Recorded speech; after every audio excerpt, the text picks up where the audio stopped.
なんで今フライクはセールスを採用するのか。やらないことは無駄な電話しない。足で稼ぐっていうのはしない。リード獲得ってどうされてきたんですか？ YouTube オンリー以上。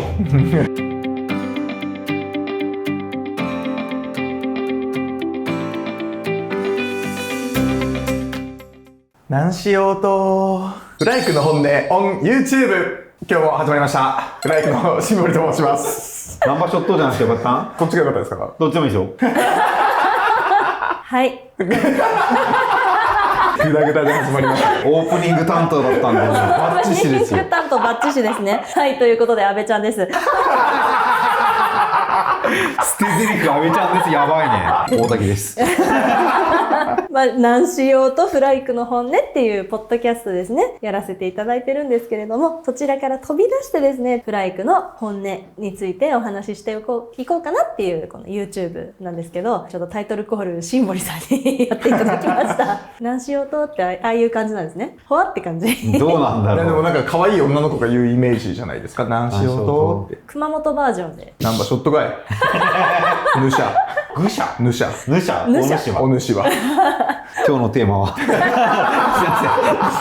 日のテーマは、なんで今フライクはセールスを採用するのかということで聞いていこうと思うので、フライクは今採用でセールスを採用していこうとしているんですよね。はい。これまでフライクってこう営業は大滝さんがやられて営業っていう営業活動はあんまりしてなくて、全部インバウンドとしかやってなかったので、マーケのコンテンツをアップロードして、そこから問い合わせをもらうしかやってなかったので、僕も営業活動っていう営業活動は特にしてないよね。面談ぐらいですよね。まあそうですね。営業の電話もしないし。リード獲得ってどうされてきたんですか？ YouTube オンリー以上。す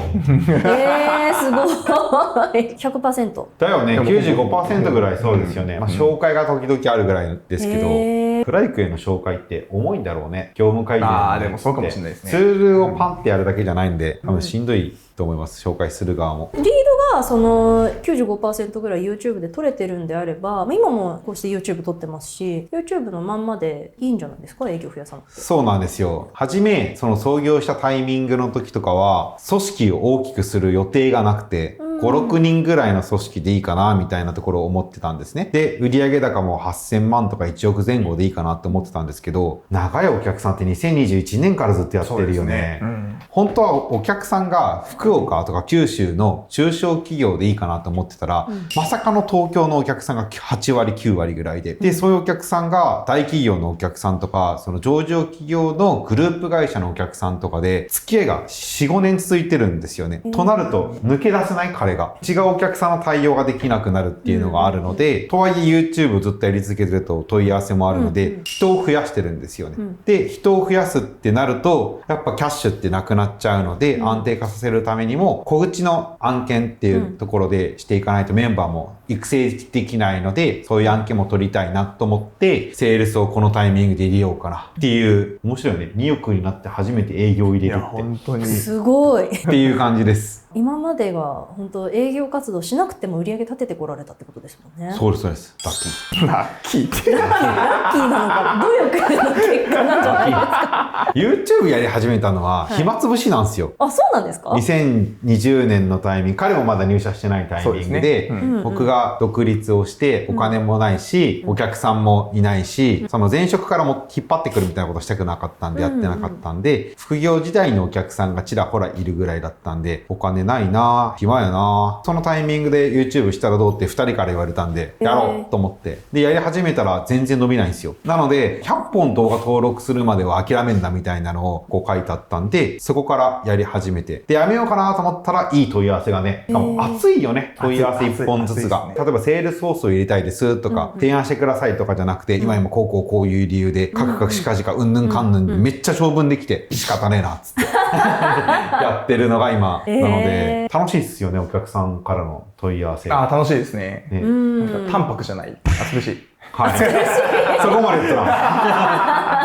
でもありがたいことですよね。鮮明にしてくれて、課題感とかもその中で教えてくれるので、我々もやりやすいっていうか準備しやすいし、あ、こういうことなんだろうなってこう、ある程度把握した上で臨めるっていうところはすごくありがたいなって思いますね。お客さんも結構フライクのやり方とかに共感した状態で問い合わせくれて。そうです、そうです。もう問い合わせもらったタイミングで、大滝さんが出てくれるんですかみたいな感じで、で、こっちめっちゃ普通にね、こんにちはって言ってるのに、もう向こうは何回も大滝さんを歌ってるんですよ、ウェブ上でね。YouTube で。大滝さんが。そうそう。朝も大滝さんと話しましたよ。話してるんじゃなくて、あなたが見てるだけですけどね、みたいな感じなんですけど、めっちゃ見てくれてるので、もうファンになってる状態とか、フライクのサービスとフライクの強みが分かってる状態で問い合わせをしてくれるので、アイスブレイクほぼないっすよね。ああ、そうですね。うちの紹介とかは5分でサマリーでパパって話すけど、そのままですねって言われることの方が多いので、そうですよ。生身の人間ですもんっていう感覚でいつも話してます。ちなみに大滝さん、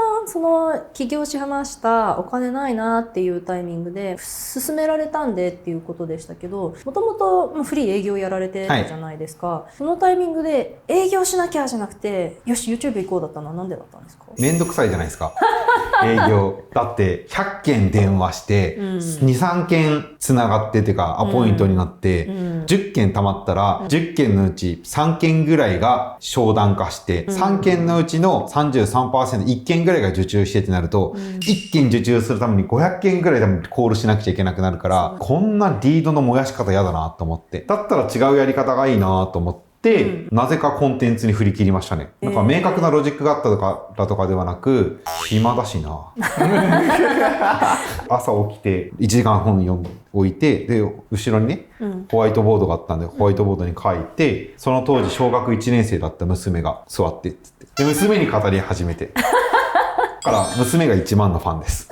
素晴らしい。そう考えたら成長しましたね。もう中学生ですよね。そうですよ。すごいすごい。すごい。ブカブカのスーツを着て、システム戦略家見習いみたいなことを書いて、プライベートの写真にはそれありますよ。素敵ですね。でもその YouTube でずっとやってきて、それでうまくいってるなら続ければいいって正直見えちゃうんですけど、やっぱ人増やしていった中では、ちょっと YouTube だけじゃ足りないなっていう。そうですね。YouTube はやめるつもりもないんですけど、やり方、続き方の問題で、お客さんから連絡が来るときって完全にお客さんのタイミングなんですよね。で、何が起こってるかっていうと、僕たちが断らなくちゃいけないタイミングも正直あって、もう人ビジネスなんで、ちゃんとフライクに人がいて、そこにアサインできるかどうかっていうのはすごく関わってくるんですね。なので、波が激しいんですよね。業務設計のプロジェクトが肩の時には、実はシステム開発が暇してる案件がそんなにないみたいな時もあるので、これを平準化したいっていうか、バランスよくしたいなと思った時に、インバウンドを待つっていうよりかは、お客さんが困ってる段階で早めにアプローチして、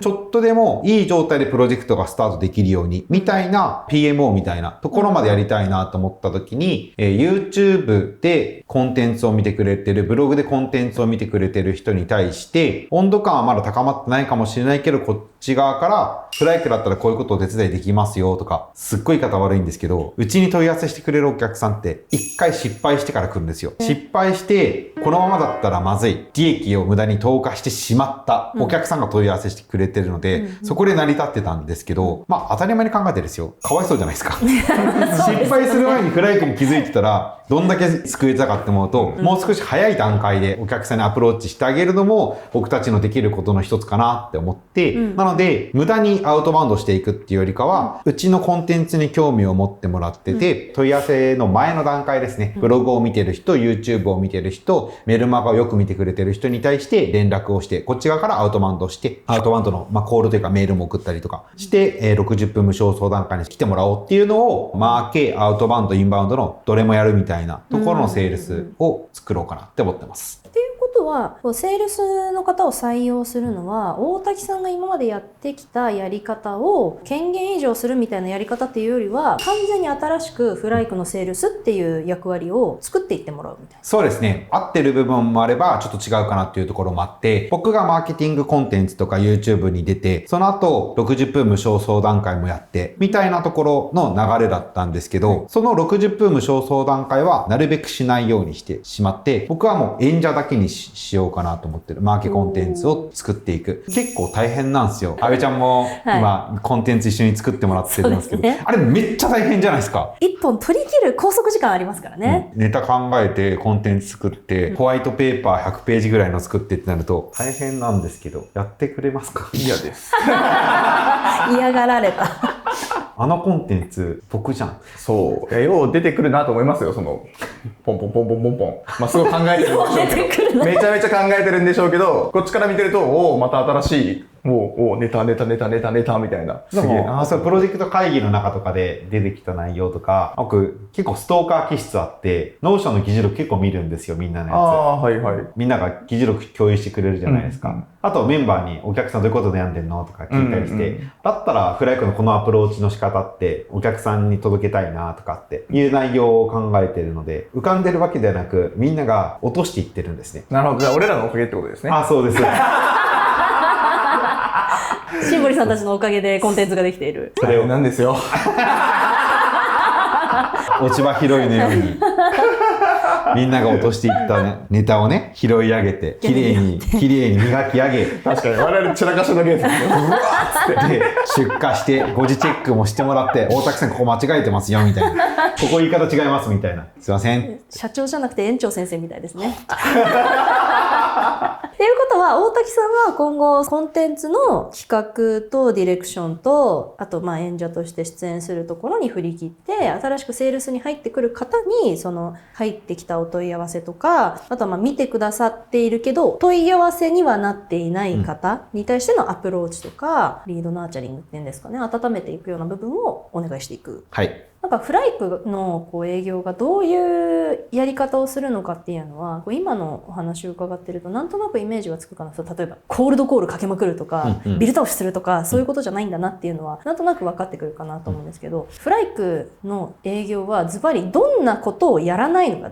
か。やらないこと。やらないこと。やらないことは電話しないんでしょうね。無駄な電話しない。あと何があるかな。名刺交換会とか、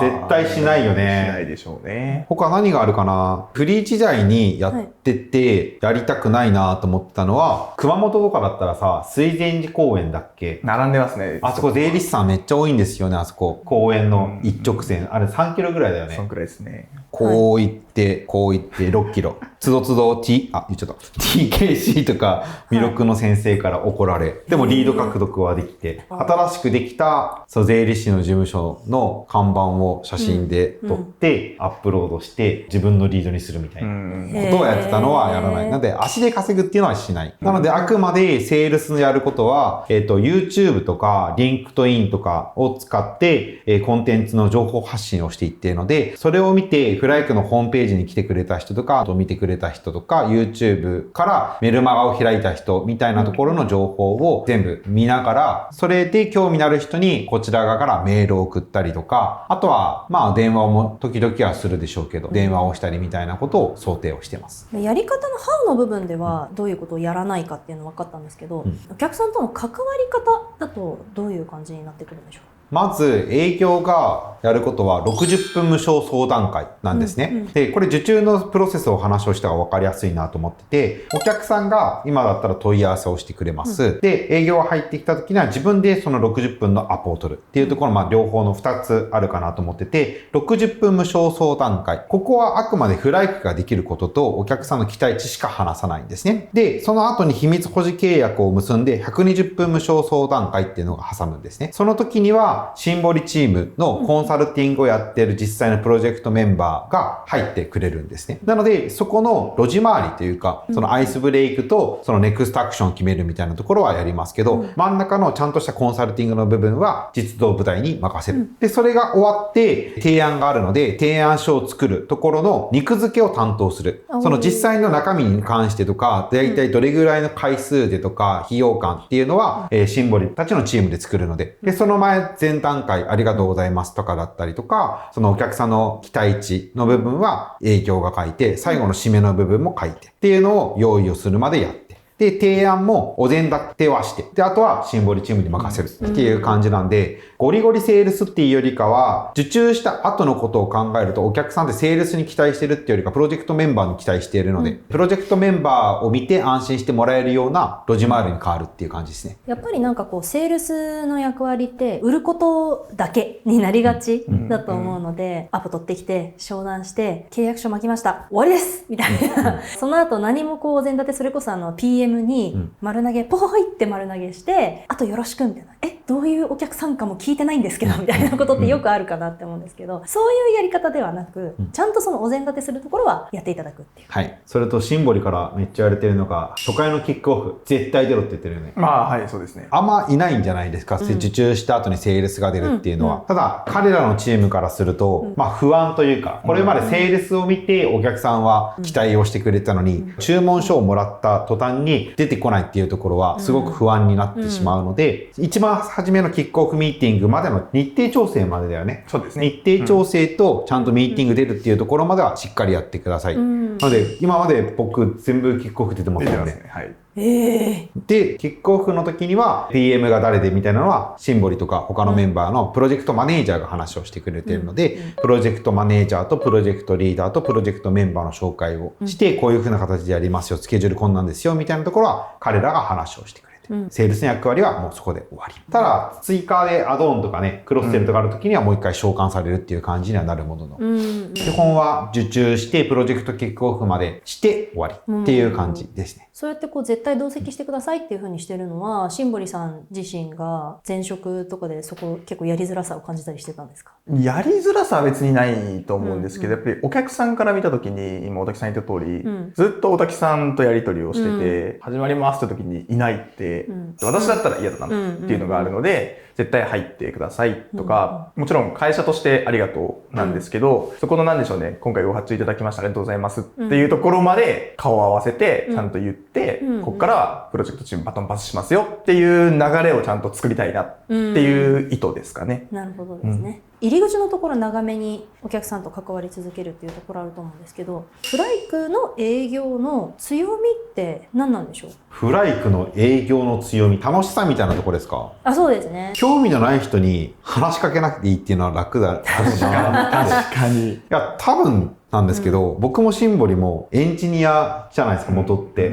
大体コミュニケーション嫌いじゃん。話すのは好きなんですよ。興味ない人と話すのすごい苦手じゃん。アイスブレイクとか。となると、その営業だからいろんな人の不特定多数に声かけてみたいなことはしなくてもいいっていうのは嬉しさでもあると思います。で、興味のある人に対して手を差し伸べるっていう風なところなので、それをデータでちゃんと見れるようにしようっていうのが今のやり方なんですね。例えば YouTube アナリティクス、Google アナリティクス、HubSpot もそうだし、でそういう風な人たちに加えてインテントデータとか、その企業が使っている情報、例えば Salesforce を使ってます、フリーを使ってますみたいな情報もしっかり分かったタイミングで、自分自身の判断で誰に声かけようかなっていうのは決めれるはずなんですね。なので、そこで、例えば LinkedIn で連絡をします、Facebook DM で連絡しますとかってやり方もあるし、メールもあるし、っていう風な、なんか IT ツールとかデータドリブンでやれるっていうのは、なんか無形商材を扱っていて、ガンガン行く営業のスタイルから今時というか、令和版になったような感じがあって、たくさん声をかけてたくさん受注はしなくていい。もう一本釣りで良い。っていう感じなので、大量に受注しても、デリバリーするチームはそんなに潤沢にあるわけではないので、あとお客さんがホットじゃないタイミングでプロジェクトをしたとしてもシステム使われないんですよね。なのでお客さんがちゃんと当事者意識になっているかどうかみたいなところの確認をしながら、受注すべきお客さんを受注するみたいな流れっていうのは、あるべき姿だし、本来営業もそうしないと嫌われちゃうじゃないですか、お客さんから。なので、なんか理にかなってるって僕は思いますけどね。どうですか？私も一個思ってるのが、三角さん、奥島さん、営業出身じゃないですか。で、彼らはもともと自社の IT ツール、プロダクトを売っているっていう立場で、二人からよく聞くのが、その時にはもうそこに閉じてるので、それの提案をしないといけない。でもお客さんはちょっと外部と連携したいとかなった時には、めちゃめちゃ提案したい。けども、提案できない。自社のデリバリーのチームに言っても、いや、そこはうちじゃないよね、みたいになっちゃうので、提案できないっていうもどかしさをすごく感じてた、みたいな話は二人よくしてて、フライクだと夢を語れるっていうか、どこまで風呂敷広げようが、うちエンジニアが優秀なので、私含めて。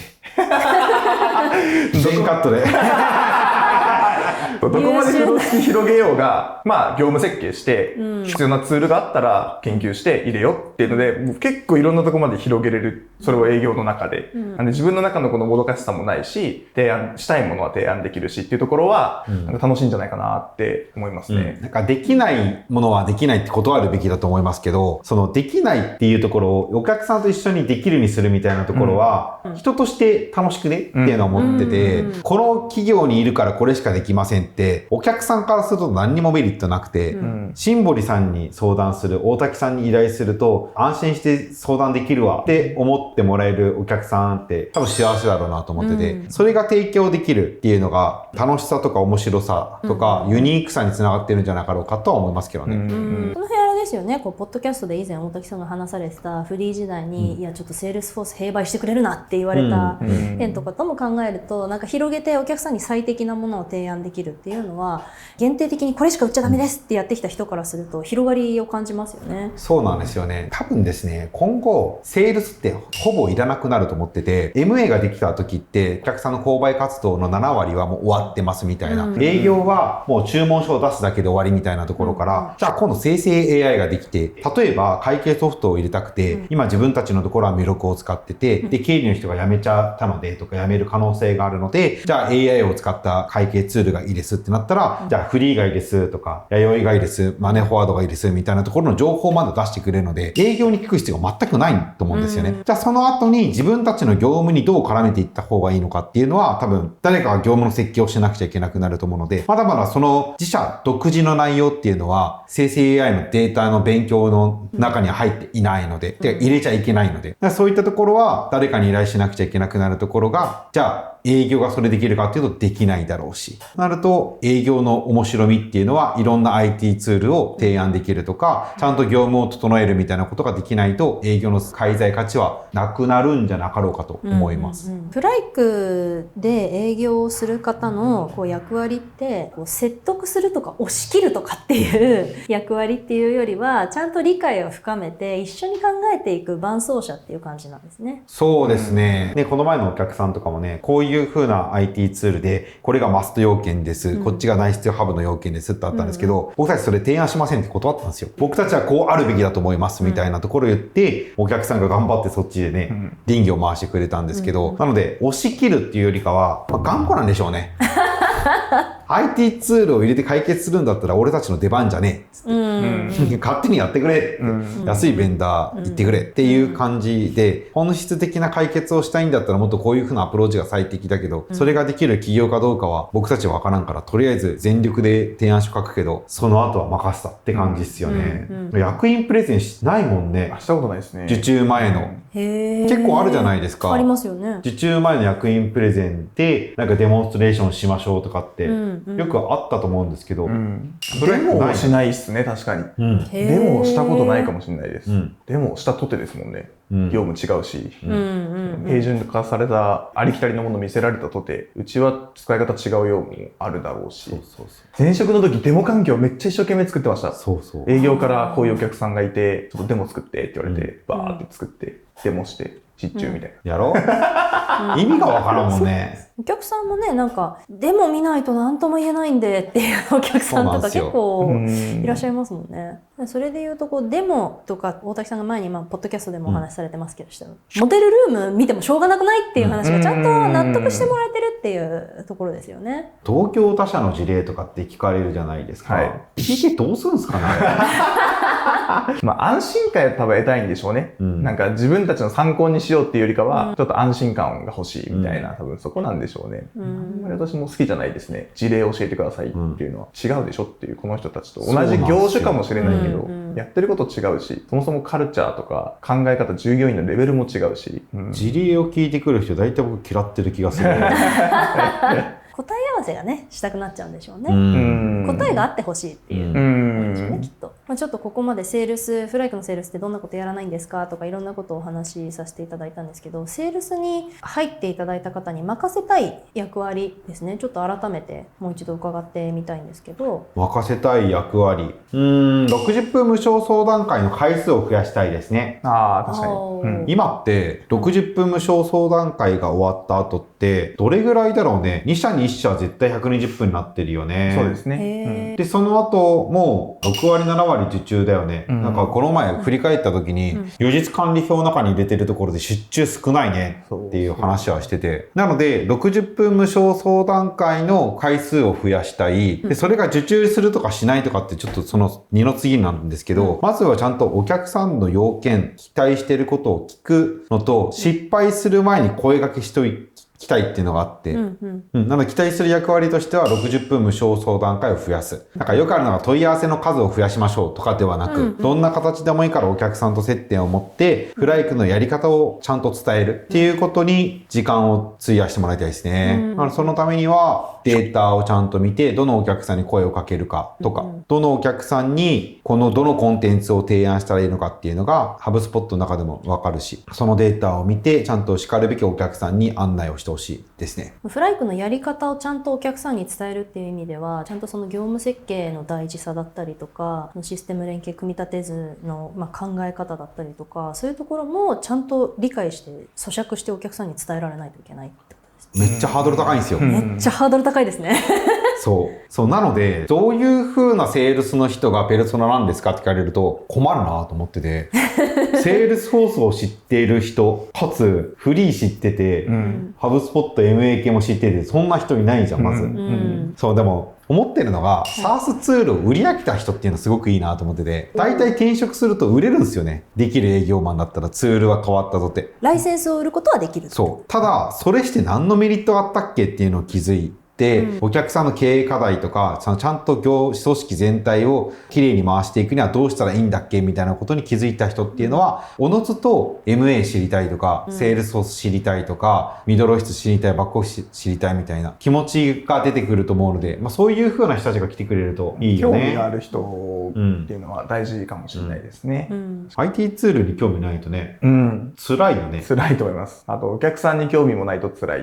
と思います。絶対面白いはずですけどね、いろんな業種、いろんな会社さんの課題聞いて、入り込んでいくじゃないですけど、普通に人生を送ってると自社のことしかわかんないけど、いろんな業種知れば、してほしくないですけど、転職するときとか、自分で会社を作るときとか、で仮にキャリアを築いていってなったときに、いろんな業種を知ってるっていうのはやっぱり強みだと思うので、そういうところに興味があるっていうのは、すごく営業楽しいんじゃないかなって思いますね。ちょっと気になってるところがあるんですけど、ライクといえばやっぱ YouTube 強いじゃないですか。営業に入っていた方には何かYouTube に貢献していただいたりするんですか？出た方が絶対いいっすよね。YouTube。顔を売る。問い合わせが来て打ち合わせした時に、大滝さんなんですかって、その人からすると、例えば山田さんがいるとして、山田さんが営業になったとして、お客さん見てるのは大滝シンボリの YouTube で、初めまして山田さんってなった時に、誰ですか山田さんってなっちゃうので、かわいそうですよね。で、最後の面談とかで大滝シンボリが出た時に、大滝さんシンボリさん見てましたってなるのって、お客さん心理からするとどうなんだろうね。確かに本人もちょっと悲しいですよね。俺ここまで頑張ったのにみたいな。どういう風な活躍するかはさておき、YouTube に出る方が絶対いいと思うんですよね。てか僕は本当一人一人が有名になってほしいと思ってるんで、そっちの方が人生楽しそうだなって思っちゃうんで、いろんなリスクはあると思いますけど、YouTube に出ることによって。ただ、出て、例えば山田さんと話したかったんですとか、山田さんにこの課題を解決してもらいたかったんですって言ってもらうと絶対嬉しいと思うので、YouTube に出るっていうのは必須だなって思います。出る以外にも企画も一緒にやっていくんです。好きだったらやってもらいたいですし、なんなら僕やらなくていいんだったらやらないですよ。最前線でお客さんと接している営業の方が企画したら、きっとホットな企画ですよね。あとはプロジェクトメンバーのミーティングの中に入って、話のネタというかね、どんなお客さん課題があるのかみたいなところとかピックアップすると楽しいだろうし。確かに。下手くそですからね。こっちのチームは。そういうのは。そういうこと？今に一生懸命なので、じゃあ次、ここ改善したらもっと良くなるんじゃないかとかっていうのを感じてますけど、それをじゃあ提案しようっていう脳よりかは、まず今のプロジェクトをちゃんと成功させて、その二の次だよねっていう多分脳の方が強いので、そこにセールスの脳で来てもらって、一緒に話して、今の段階で掛け算しておいた方が絶対良くないとかっていうのは、プロジェクト的にもすごくいい要素ったなって思います。ちなみに、うちフライクのサービスメニューを作るときって、サービスメニュー作った後、シンボリチームに渡すんですけど、めっちゃダメ出ししてくるんですよ。マジで、こっちがいくら考えたか知らずにとか思いつつ、でも、お客さんの声を一番知ってるのと、お客さんがそのセールスとして接しているときって、あんまり悪いこと言わないんですよね。お客さんが。綺麗なことしか言わないんですけど、実は内部ガッタガタでとかっていうの言わないんですけど、シンボリチームは知っているので、だったらこういうサービスメニューがいいですとかっていうのは、彼らの方が知っているので、何個もおじゃんになりましたよね。でもそれがあって、お客さんに響きやすいのとかもあるので、まあ良くも悪くも一緒になってるっていう感じでしょうね。だから営業だけで取ってこいっていうのも絶対ないし、で、しかも営業って事例とかも作った方が絶対いいと思うので、事例は彼らが持っているので、彼らにそのお客さんの調整をしてもらったりとか、どういう風なポイントでフライクに依頼してよかったとか、他社にしなかったポイントとかっていうのは生の声を聞いた方がいいと思うので、事例を作っていくっていったところも、セールスが関与した方がいいと思っています。負けもいないんでね。でも期待される役割は広いですね。広いですね。01だし。もうここまでのお話聞いて、自分じゃ無理かなとか思っちゃう人いらっしゃるんじゃないかなと思うんですけど、ぶっちゃけで向いてる人、向いてない人、教えてもらって。向いてない人は受け身じゃない？受け身。何やったらいいですかとかっていうのは、指示待ち人間は多分ね、僕もシンボリも指示しないと思うんで。指示してます？そのプロジェクトメンバーに。あんまりしたくはないですね。自分でやってよっていう。どうなんですかね。なんかいい年越えたおじさんとおばさんが、20代を越したら一人前なわけじゃないですか、社会人として。いつまで指示されんのっていうのすごい思ってて。嫌じゃない？お前は今日の日程はこれとこれとこれで、100件コールするまで帰ってくんな。怖ってなるので、自分で自分のことは管理した方がいいと思うので、目標は言いますよ、ちゃんと。でも、ゴールは決めてしまって、プロセスは自分で考えないと、タクシーのうんちゃんとか最近そうじゃないですか。目的地までどういう風なルートで行きますかって、僕絶対指示しないんですよ。だって、素人が知ってる道と、タクシーの運転手が知ってる道って、一方通行の間縫っていくじゃないですか。あの人たちすごいっすよね。この前すごかったじゃん。羽田に行った時、Google マップに勝ちましたからね。そう。Google マップだったら15分後に着くけど、ちょっと俺の道で行こうわ、みたいなで、首都高、もうここ混むから降りるねって言って、もう一回登って、もちろんお金は2倍かかりますけど、こっちの方が早いんでって言ったら結局飛行機飛行機に間に合ったものの、飛行機自体が全く飛べないだったんだけど、